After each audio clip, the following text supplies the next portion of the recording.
According to an article in Boxing News 24, Conor Benn may be running into some issues when trying to get this fight off the ground with Chris Eubank Jr. And it all stems from his original situation where he tested positive for PEDs. Now, though the sentiment out there had been spread by his promoter, Matchroom and Ed Hearn, that things were opening up and that we could look to see him in the ring soon. In fact, he did come into a fight this fall.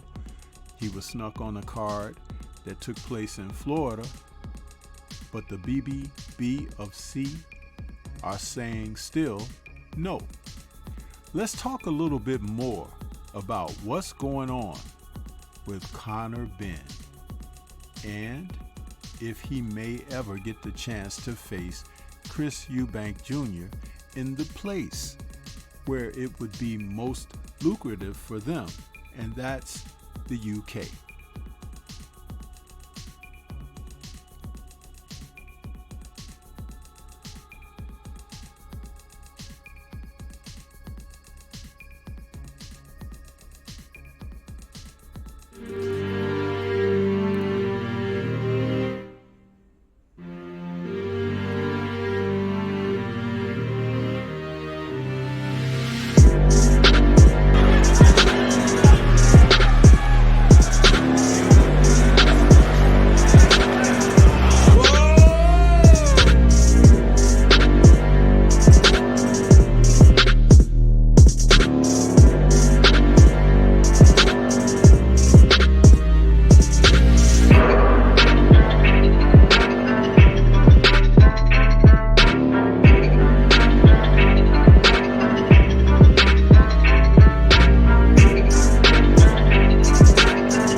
Looking ahead to an article that was written by Charles Brunn, released earlier this morning for Boxing News 24. Link will be in the description. You have to know that Mr. Conor Benn is running into some issues when trying to get this opportunity off the ground to face Chris Eubank Jr. in a fight promotion that they've been trying to make for a couple of years now. The article goes on to read, Conor Benn's plans on fighting Chris Eubank Jr. in the UK on February 3rd have been derailed due to the BBBofC rejecting the 27-year-old Benn's application to the bout to take place in the country. The BBBofC still needs the appeal to be concluded with the UKAD on Benn's investigation due to his failed drug tests from last year. Although Eddie Hearn, the promoter for Benn, whose record is 22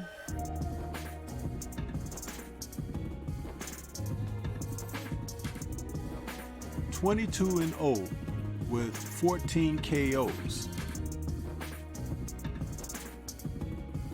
He's confident that the Benn Eubank Jr. fight will go ahead on February 3rd in the UK, and the BBBofC could foil that plan.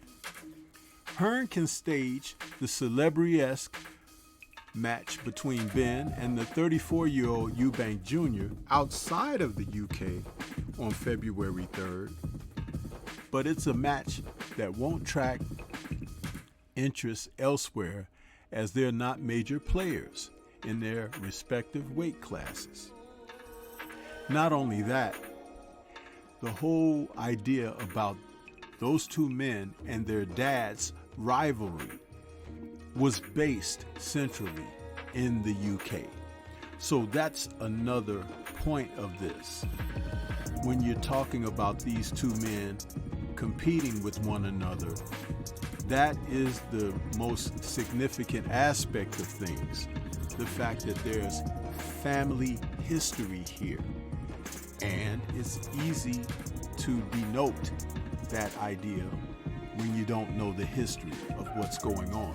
And I do believe Mr. Brunn, who wrote this article, isn't quite as up to speed as he may need to be, especially when you want to talk about something just off the top of your head and just as you've gathered some information that might have been readily at your fingertips without looking into the outstanding history of why it would be significant in the UK for these two fighters to come together.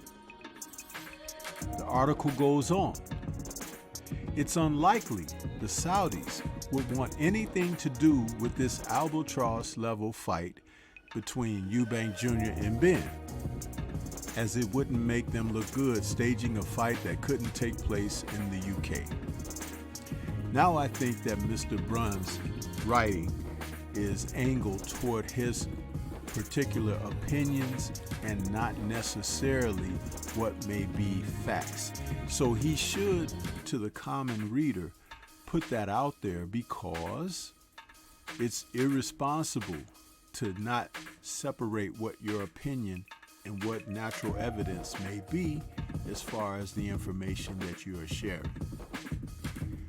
The backlash would be huge if the Saudis agreed to stage the Eubank Jr. Ben fight in their country without Ben having cleared his name after his positive drug test. If the Saudis don't help Hearn with this fight, it's anyone's guess which country wants to stage this hot potato. Quote, the board feels any athlete who has failed a drugs test needs to go through an investigation with proper authorities, and that hasn't happened, said BBBofC General Secretary Robert Smith to Talk Sport Boxing. Unquote.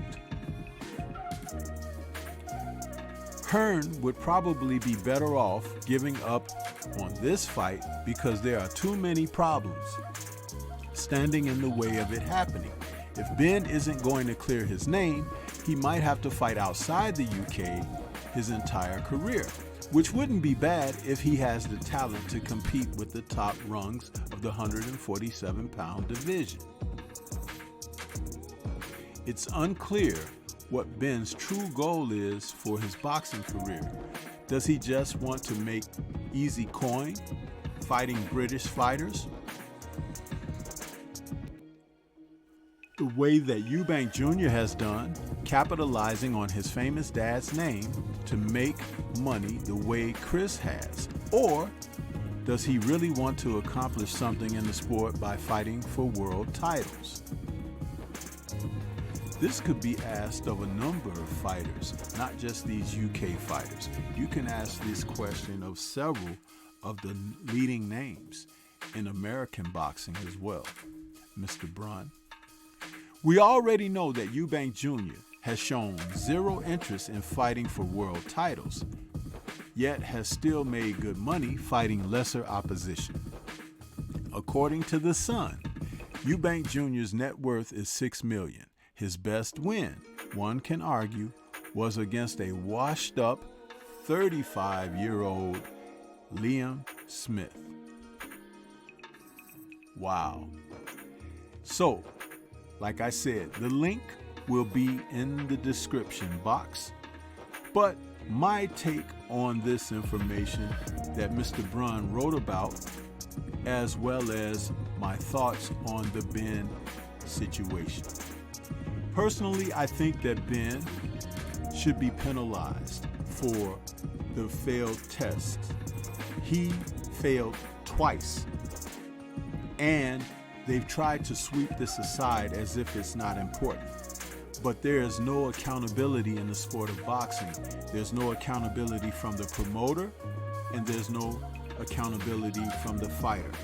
We have seen on too many occasions fighters have popped dirty and then receive a slap on the wrist, especially the bigger the name in the sport. And in this instance, CONOR Benn is a big name in the UK. And that's where primarily most of his fame and revenue can be made. If they're going to continue to try to slide this man into the sport without paying his dues, so to speak, there's something about ethics there that you can call into question. And why is Hearn and Matchroom pressing so firmly to get this young man back in the ring? We can go simply to images that I have shown of him, even in this video, where we have seen the changes to his physique. This doesn't simply come from working hard in the gym, people. And I'll tell you, if you want to question what I'm saying, you can look at fighters who have trained all their lives, and their bodies, even though they can put on weight, they don't gain muscle mass, and the shape of their skull doesn't change, as well as even the temperament of the fighter has been known to change.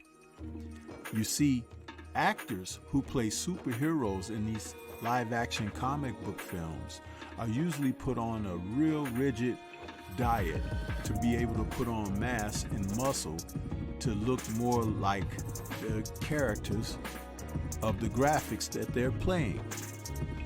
And this has to do with an addition of using certain protein enhancement and things of that nature, and sometimes, even though they won't admit it, steroids, because it's not the natural way for the body. Over a period of time of continual usage, you will see fighters have a loss of hair. You will see other changes into their body physically, naturally, because of these enhancements. But when we look at the sport of boxing with the fighters who were known not to even have punching power, a la CONOR Benn, suddenly develop a sense of strength and power that wasn't there initially. And you have to question that. Where does that come from? I've jokingly referred to CONOR as Ben Vereen, as in Wolverine, which was played so successfully in the comic films by Hugh Jackman. Anyone that ever watched the first X-Men film, where Hugh Jackman played Wolverine in the first outing, and then 20 years later when you saw him in the Wolverine film and you saw the muscle mass and everything that he had put on, he looks like two different men. From the younger actor he was when he first got the role, to the man he played that had Body Beautiful running around in wife beaters. All I'm saying is there needs to be consistency in the sport. There needs to be an acknowledgement of wrongdoing. How do we expect to get back on track if you can't admit that there's a problem to begin with? That's the problem here. And it's not just Mr. Benn. We have seen several instances. Jared, Big Baby Miller, this guy, what are we talking about here?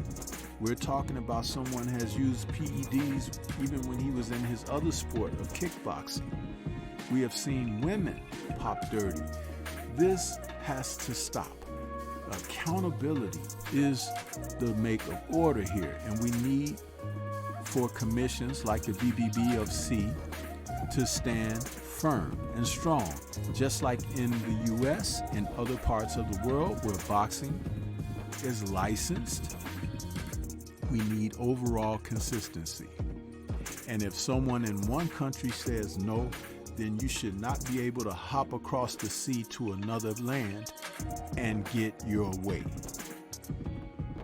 What are the rules for if there are ways for you to get around them and they not to apply to you?